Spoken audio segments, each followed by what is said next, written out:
Science fiction is awesome, and I am working really hard on making sure that science fiction is more than just the setting of my novel. Okay, because I know quite often that science fiction really is just the setting of a novel. Okay, same with movies, right? There are several science fiction movies that don't have to be science fiction. They could be whatever. It just happens to be science fiction. So there has to be a reason for science fiction to be, you know, used more than just the setting.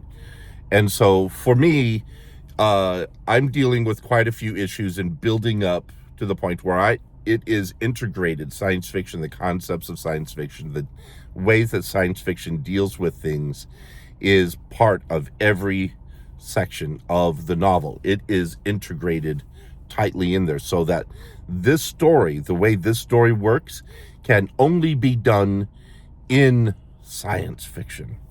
And that is a little bit of a challenge. So, but I'm working on it. And so one of the things that I'm really working on is this idea of setting.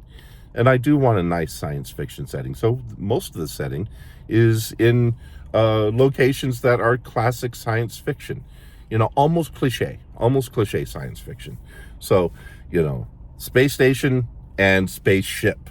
Okay.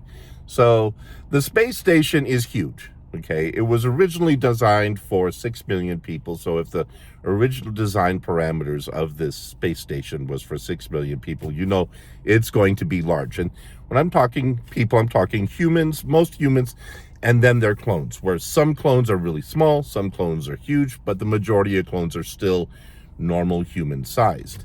And I don't believe that for the sake of my novel that humans have gotten taller or anything like that.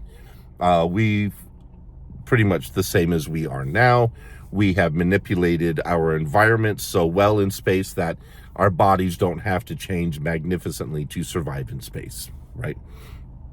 This isn't like Disney's movie about the little robot who lived in space, where everybody who lived on that spaceship got bloated and fat.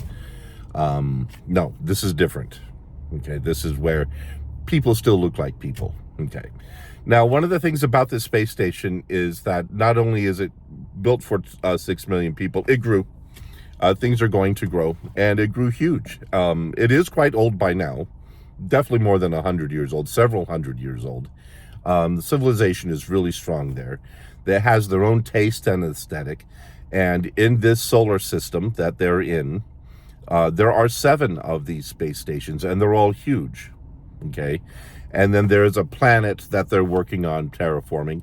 And there are also a number of, hundreds of, I shouldn't say a number of, hundreds of mining colonies based on moons and based on asteroids, where they are mining things, or where they might even be farming things based on what those asteroids or those moons are capable of doing. And this solar system has created its own system of government and its own, civilization pretty much. And the characters that I'm working with will be traveling out to some of these little asteroid mining colonies during the second half of the novel. Anyways, so for the space station itself, even though it's got several million people living in it, Los Angeles sized city, it's still pretty crowded. It's going to be crowded. The way I'm thinking of it is, so I lived in South Korea for 8 years, and there's this really cool alleyway just based off the Chongno, almost like Main Street in Seoul, and it's called Chonggak, and it's this really cool alleyway.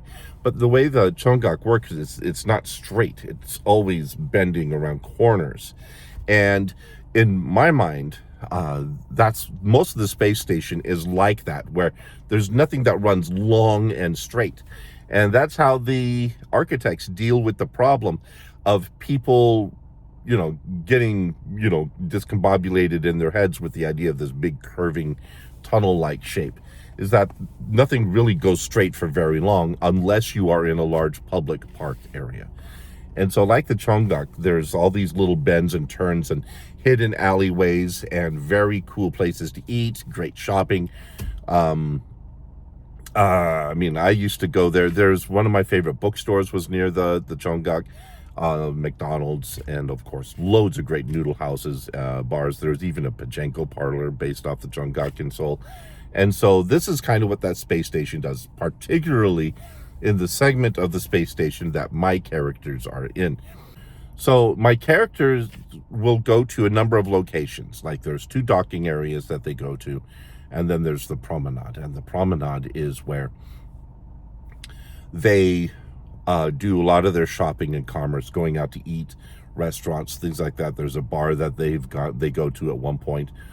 There's clothiers, all sorts of fun things.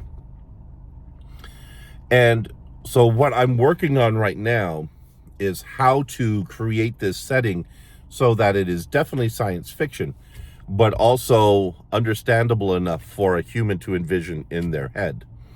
And so I like the idea of where it's like this part of Seoul, Korea. Now, I know a lot of my readers will have never been to Seoul, and which is fine. I mean, it's an incredibly crazy city, and massively disorganized compared to like an American city, which is fine. I'm not saying anything bad about Seoul. I love the place. And I'm not saying anything bad about American cities. A certain degree of organization is awfully nice. And I want that really nice organic feel, lived in feel, almost dirty, sort of grimy feel that you get from a place that's been lived in for so long, right? So there's dirt, there's grime. There are parts of it that are pristine and beautiful. There are parts of it that are pristine and almost hospital-like in their sanitation. And then there are the parts that aren't. And most of my novel happens in the space that isn't pristine and beautiful. In fact, most of them would be horrified to be caught in a place that is pristine and hospital-like in its cleanliness and its approach to life. And everybody's used to living in this really kind of gritty, dirty space kind of a feel. So yeah, that's what I'm working on. I'm working on a newsletter. Today's the day that the first newsletter goes out. I'll give you more details about some of the things I'm giving away for my newsletter. So for example, for the first newsletter, I'm actually giving everybody a free copy of my poetry collection. So anyway, we'll work on things like that.